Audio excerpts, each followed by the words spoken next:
Sayın Başkan, değerli hocalarım, değerli misafirler. Tarih araştırmalarında Türkiye'de ve dünyada da tabii bunun eksikliği hissediliyor. Coğrafi bilgi bazen göz ardı ediliyor ve bu da tarih çalışmasına e, bir kusur getiriyor. Yani coğrafyayı iyi bilmeden yapılan tahliller çoğu kez araştırmacıyı yanıltıyor. Bu konuya temas etmek istedim. Uygurlar çünkü tarihi süreçte birçok farklı coğrafyada görüldüler. Coğrafya faktörü göz önünde bulundurulmadan yapılan tarih çalışmaları yanlış veya eksik neticeler verebiliyor. Uygurların tarih boyunca görüldükleri coğrafyaları şu devirlere ayırabiliriz. 1. Göktürk Devleti devrinde 1. Göktürk Devleti idaresi altındaki Uygurlar esasen Gobi'nin kuzeyinde ve yine Sirt Arduşların kuzeyinde Selenge Irmağı kıyılarında yaşamaktaydılar. Sirt Arduşlarla Göktürklere karşı ittifak devresi Uygurlar 630 yılına doğru Sirt Arduşlarla ittifak kurarak Göktürkleri mağlup ettiler ve onları kuzeye Hangay dağlarına sürdüler. Böylece Uygurlar Selenge kıyısından epey güneye indiler. O halde Uygurlar 1. Göktürk Devleti sona erdiği sıralarda 630 yılına doğru Selenge ve Orhun ırmakları arasındaki düzlüğe inmişlerdir. Bundan sonra Uygurların başındaki Pusa, erkinden daha yüksek bir ünvan olan İlteber'i kullanmaya başladı ve otağını Tula Irmağı kıyısına kurdu. Böylelikle onlar Göktürk idaresinden tam olarak çıktıktan sonra idare merkezlerini daha doğudaki Tula kıyılarına kaydırdılar. Uygurlar iyice güçlendikten sonra Sirt Arduşları güneye, Alaşan dağlarına, Gantu taraflarına sürdüler ve onların topraklarını da ele geçirdiler. Uygurlar bu hamleyle topraklarını Gansu sınırlarına kadar genişlettiler. Bir diğer devre Uygurların Çin'e bağlanma devresi. 627 yılından sonra Sirt Arduşlar 9 oğulların başındaki Ulu İlteber'i öldürünce Tölefler ve Uygurlar Çin'e tabi oldular. Göktürkleri boyunduruk altına alan Çin, 647-648 yılında Bozkır'ı idare etmek üzere oluşturduğu sözde Yanran valiliğine bağlı idari birimler kurdu. Buna göre Çin'e tabi olan Töles ve Uygur boylarının yayıldığı topraklar Çin tarafından Çin idari taksimatına göre yapılandırıldı. Böylece Uygurlar Hanhay valilik idaresi altında toplandılar. Uygurların başı vali oldu. Hanhay çok eski devirlerden beri esasen Baykal Gölü'ne atfedilmektedir. Dolayısıyla Uygurların Çin'e bağlandıkları esnada tekrar kuzeye çıkıp eski yurtları olan Selenge kıyılarında esasen Baykal Gölü'nün güney taraflarında yayılmış oldukları düşünülebilir. Uygurlar 646-648 yıllarında güneye, Gansu ve Doğu Türkistan taraflarına seferler yapmışlardır. Göktürk Aşina Hılu Beşbalık'ı yağmalamış ve Porun Çinlilere yardım edip orayı geri almıştı. Porun'un yerine geçen Bili devrinde Gobi Çölü Çin ile sınırdı ve çölün kuzeyindeki boyların ekseriyeti Uygurlara tabi olmuştu. 2. Göktürk Kağanlığı devrinde 2. Göktürk Devleti kurulduktan sonra kudretli Kapkan Kağan Töleflerin eski topraklarını geri almış ve bunun üzerine kaçan Çibi, Sıciye, Hun adlı 3 boy çölün güneyine inerek Gan ve Diyank arasına yani Gansu havalisine yerleşmişlerdi. Uygurlar 716 yılında Çinlilere yardım edip Kapkan'ı öldürünce aralarında Yijien, İlteber ve yine Tongra ve Şi'nin bulunduğu boylar Shanxi'deki Shuozhou şehri taraflarına yerleşmişlerdir. Uygur Kağanlığı devri 742 yılından sonra Uygurların başı kendisini Kağan ilan etti. Uygurlar güneydeki Göktürk toprağına yerleştiler. Otağlarını Ötüken Dağı ile Orhun Irmağı arasına taşıdılar. Burası güneydeki Batı şehrine 1700 li uzaklıktaydı. Batı şehri ise Han devrindeki Gaoçue sınırındaydı. Kuzeyde Gobi Çölü'nün ağzına 300 li mesafedeydi. Uygurlar 9 oğulların topraklarına sahip oldular. Uygur Kağan'ı 756 yılında Şofan komutanı ile beraber hareket ederek Tongra ve diğer boyları Sarıırmak kıyısında mağlup etti. Komutan ile Huyen Vadisi'nde buluşan Kaan, mezkür boyların topraklarını aldı. Taryat yazıtında Kaan'ın coğrafyası Bayan Çor'un ağzıyla çok net bir şekilde anlatılmaktadır. Burada Kaan, Otlağı'nın batı ucu Hangay Dağları'nın doğu veya güneydoğu kısmında bir bölge olan Tegres, Tanlıoğlan'ın güneyindeki Upta Gölü'ne dökülen Tez Irmağı olan Tezbaşı, Tanlu Dağı olan Kögmen, doğusu Ötüken, Selenge Irmağı'nın kollarından Hanuy ve Hanüy ırmakları olan Kan-Guy ve Künüy ve muhtemelen Kadırgan Yiş, kuzeyi Ötüken'in uzak olmayan bir kuzeyindeki On-Gıdır. Uygur Kağanlığı'nın yıkılmasından sonra 840 yılında Culu Bahadır Kırgızlarla birlikte aniden Uygur kalelerine saldırdı, Kağan'ı öldürdü ve bütün halkı dağıttı. 15 boy Karluklara kaçtı. Geri kalan Uygurlar ise Tibetlere ve Kuçe'ye gittiler. Bunun üzerine Kağanlık merkezindeki 13 aile Vuciyetli'yi Kağan yaptılar. Otağı güneyde İç Moğolistan'daki Orta Uras Sancağı'nın kuzey sınırındaki dağa kurdular. Uygurların diğer bir kısmının doğuya gidip Moğol Şıvey kabilelerine sığındığı, böylece bazı ailelerin doğudaki Moğol Tunguz kabilelerine girdikleri, bir kısmının ise Turfan'a çekilmeden önce kısa bir süre Gansu koridorundaki şehirlere yerleştiği düşünülebilir. Gansu Uygur Devleti, Uygurların kütleler halinde 847 yılında yerleşmelerinden önce Gansu havalisinde epey Uygur yaşıyordu. Buranın yeni sakinleri artık Çin ile ticaret ve imparatorluktan kız alma usulüyle siyasi evlilikler yaparak durumlarını düzelttiler. 10. yüzyılın başlarında Çin'de Tang sülalesinin sonu gelmek üzereydi. Tegin adlı komutanın emrindeki Uygur ordusu 911 yılında Dunhuang'ı kuşatıp bölgedeki Çin generalini yendi. Bundan sonra bölgedeki Uygurlar müstakil oldular. Gansu Uygurları büyük bir güç oluşturamadılar. Tunguz menşeli Kitanlar Kuzey Çin'de Liao devletini kurdular. Gansu Uygurları 940'tan sonra bunların ve 1028'den sonra Şişi adıyla Çin'de devlet kuran Tangutların ve nihayetinde 1226'dan sonra Cengiz Moğollarının tahakkümü altına düştüler. Bu Uygurların neslinden bir kısım halk bugün Gansu'daki Sunan taraflarında Sarı Uygur adıyla yaşamaktadır. Turfan Uygur Devleti, İç Asya'ya doğru giden Uygurların başında kardeşi Iniyen Tegin vardı. Kendisi 13 Uygur boy birliğinin son kağanı olarak kabul edilmektedir.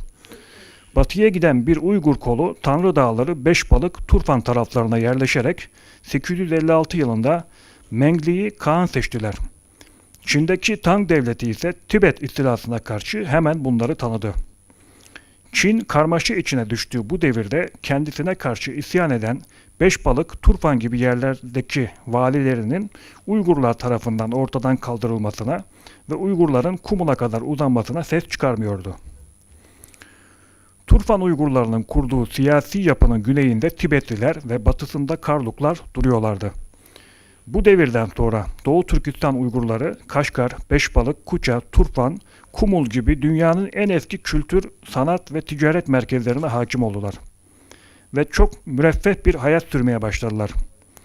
Bölge Uygurlarının siyasi tarihi pek açık olmasa da 947'lerde başkentin Turfan'daki Koço veya Karahoca ve yaylak merkezin ise Beşbalık ki bugünkü Ürümçi'den doğuya doğru uzanan geniş bir arazi olduğu, devleti Alp Aslan Kutluk Bilge Tanrı Han'ın idare ettiği bilinmektedir.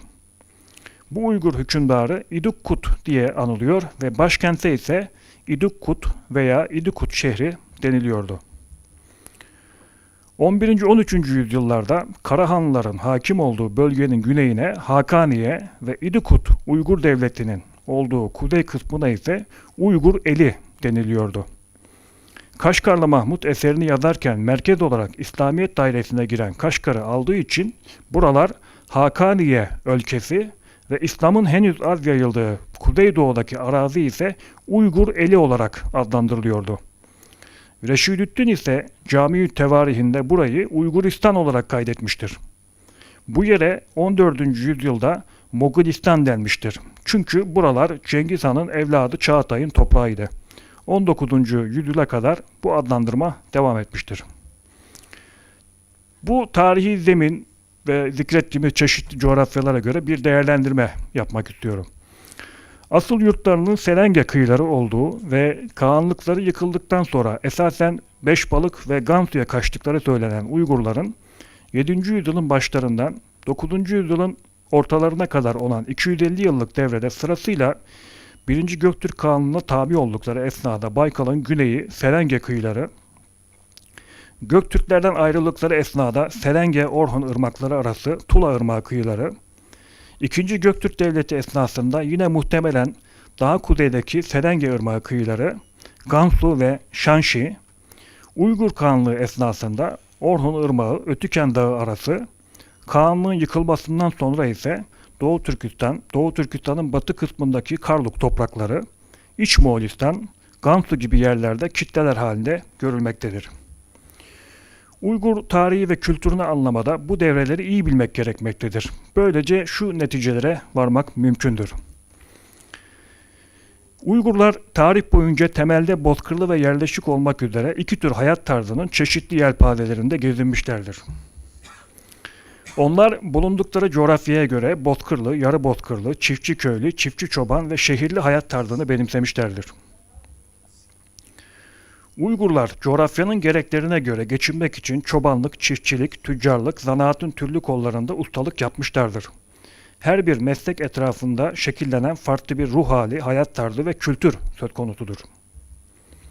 İnsanların coğrafyaya göre savaşma kabiliyetleri artmış veya azalmıştır.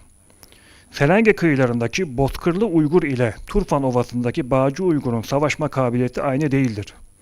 Bozkırlı Uygur, tabiat şartlarının yoğurduğu sert bir mizaca ve çelik gibi bir iradeye sahipken, şehir coğrafyasındaki Uygur naif ve uysaldır. Coğrafyanın gereklerine göre dilde belli alanlardaki terimler artmış, azalmış veya çeşitlenmiştir. Turfan Uygurlarının tarım ile ilgili terimleri çok fazlayken, Orhun Uygurlarında hayvancılık ile ilgili terimlerin daha fazla olması gayet tabidir. Şehirli Uygurlarda sabit tezgahlarda dokumacılık, oymacılık, maden işlemeciliği, ticaret, toprak hukuku gibi alanlarda zengin bir terminoloji söz konusudur. Coğrafya dünya görüşüne ve dine tesir etmiştir. Bozkır'daki Uygur, gök tanrı dinine, şamanizme inanmıştır. Doğu Türkistan ve Gansu'daki Uygurlarda ise yerleşikliğe şehir hayatına daha uygun olan Maniheizm, Budizm, İslam gibi dinler hızla yayılmıştır. Edebi kültür coğrafyaya göre değişiklik göstermiştir. Bozkır'da sözlü edebiyat, bozkır temalı destan, şiir gelişmiştir. Şehirli Uygurlarda ise yazılı edebiyat daha güçlüdür. Esasen din temalı hikayeler, tercümeler, şehir hayatının gerektirdiği medeni hukuka dair vesikalar üretilmiştir. Sanat coğrafyaya göre şekillenmiştir. Bozkırlı Uygurlar hayvan üslubu merkezli bir sanat anlayışına sahiptir. Şehirli Uygurlar ise şehre ve yerleşikliğe uygun dinlerin ögelerinin merkezde olduğu incelik ve zariflik temalı bir sanat geliştirmişlerdir. Tarih araştırmalarında Uygurların farklı coğrafyalarını iyi bilmek gerekmektedir. Mesela geçen yıl yine Uygur Akademisi'nin tertip ettiği Uygur Tarihi Sempozyumunda Ebru Zeren adlı bir araştırmacı Turfan Uygurlarına ait bazı dini metinlerin Batı dillerindeki kısmı tercümelerine, tercümelerdeki dini hikayelere dayanarak Uygur Kağanlığı devrindeki Uygurlarda her 10 kişinin başına onları iyi amellere teşvik edici birinin koyulduğu, Uygur dış siyasetini Maniheizmin belirlediği, Maniheizm sebebiyle devlet işlerinde Soğutlara öncelik verildiği, Uygur Kağanlarının hem geleneksel tanrılarından ki bu soru işareti hem de Mani tanrısından ve Mani kilisesinin kutu olan Nom kıtasından beslendiği, Uygurların henüz Orhun'dan ayrılmadan önce Dunhuang'daki manastırlar ile ilgilerinin olduğu, Uygurların daha Göktürk Kağanlığı kurulmadan önce Budizm ile tanıştığı gibi tarih bilimine ve tarih kaynaklarına dayanmayan iddialar öne sürmüştür. Araştırmacının temel hatası coğrafyayı bilmemesi, Uygurların hangi tarihlerde, hangi coğrafyalarda olduğundan habersiz olmasıdır. Uygurlarla ilgili değerlendirmelerde sürekli abartılı bir şekilde onların Türklerdeki şehir medeniyetinin kurucuları olduğu vurgulanır. Tabi burada şunu vurgulamak istiyorum. Elbette ki Uygurların çok Türk boyları içerisinde gelişmiş bir şehir medeniyeti var. Fakat Uygurlardan önce de Türklerde, onu vurgulamak için bu maddeyi koydum. Türklerde Uygurlardan önce de şehir kuran, şehir kültürüne sahip Türk boyları var. Bu da Uygurlarla ilgili coğrafi gerçeklere uymamaktadır. Uygurlar Gansu, Doğu Türkistan coğrafyalarına geldikten sonra coğrafyanın bir gereği olarak şehirli oldular. Halbuki onlardan önce Türkistan şehirlerinde türlü Türk kitleleri yaşıyorlardı. Çoğu Saka bahçesi olan şehirli Türkler hemen her yere yayılmışlardı.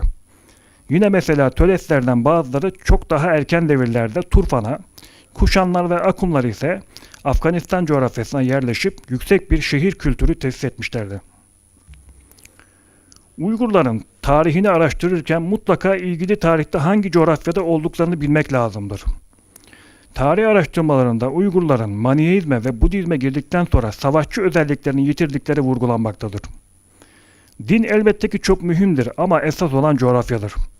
Üstelik Budizmin tek başına insanlardaki savaşma kabiliyetini körelttiği öne sürülürse, mesela Tibetlilerin tarihini açıklamada yetersiz kalınabilir. Budist Tibetliler iyi birer savaşçıydılar. 7. yüzyılın ilk yarısından itibaren Budizme giren bu halk, 8. yüzyıl boyunca Asya'nın doğu kısmında en büyük güç haline geldiler. Doğu Türkistan, Gansu ve Çin'in ortalarına kadar ilerlediler. Uygurların Ötüken denen yere hükmettikleri zaman edindikleri hükümran karakterleri ve beylik gururları elbette ki sonraki devirlerde değişikliğe uğramış veya yok olmuştur.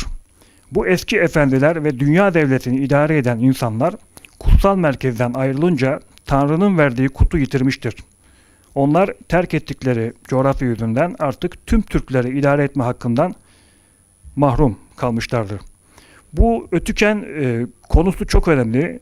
Bu konu üzerine çok geniş bir külliyat var. Yani bunu bir coğrafi açıdan ele alan, bir de siyasi ve psikolojik açıdan ele alan değerlendirmeler var.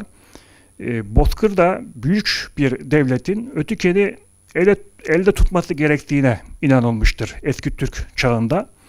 O yüzden coğrafyanın bir başka önemli tesirini de biz burada görüyoruz. Ötüken'den çıktıktan sonra Uygurların artık bütün Türkleri idare etme yetkisini kaybettiklerini anlıyoruz. Nihayetinde Ötüken bizim yazıtlarımızda da anlatılıyor. Ötüken'de dur deniliyor. Çin'e gitme, Ötüken'den ayrılırsan başına iş gelir deniliyor. Öğütler veriliyor. Dolayısıyla coğrafya bu anlamda bir çok yerleşik bir siyasi kültüre işaret. Evet, teşekkür ederim.